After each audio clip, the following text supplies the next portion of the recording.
India गठबंधन में seat बंटवारे पर बात बन चुकी है। अधिकांश राज्यों में सीटों को लेकर फॉर्मूला तैयार हो गया है, बस ऐलान बाकी रह गया है। तो दूसरी ओर एनडीए में सीटों के बंटवारे में चर्चा से पहले ही पेंच फंसता दिखाई दे रहा है। गठबंधन के कई सहयोगी तो पाला बदलने की भी तैयारी कर चुके हैं, तो कुछ साथ छोड़कर भी जा चुके हैं। ऐसे में सवाल उठ रहे हैं कि क्या चुनाव से पहले बिखर जाएगा एनडीए? लोकसभा चुनाव से पहले इंडिया गठबंधन मजबूत हो रहा है, तो दूसरी ओर एनडीए कमजोर होता दिखाई दे रहा है।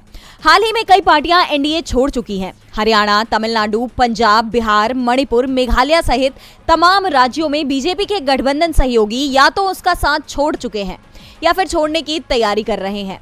तो अब यूपी में भी बीजेपी की परेशानी बढ़ती दिखाई दे रही है। यूपी में इस बार बीजेपी ने सभी 80 सीट जीतने का टारगेट रखा है, लेकिन पार्टी यहां ही सबसे ज्यादा मुश्किल में दिखाई दे रही है। बीजेपी के सहयोगी सुहेल देव भारतीय समाज पार्टी के प्रमुख ओम प्रकाश राजभर ने सीट बंटवारे पर बीजेपी की चिंता को बढ़ा दिया है। राजभर ने कहा कि उनकी पार्टी यूपी में 3 और बिहार में 2 लोकसभा सीटों पर चुनाव लड़ेगी। राजभर के दावों से एनडीए गठबंधन में हलचल मच गई है।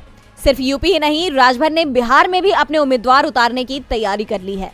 वैसे दावा तो यहां तक किया जा रहा है कि राजभर इंडिया गठबंधन के भी संपर्क में है और मौका देखकर वो पाला भी बदल सकते हैं।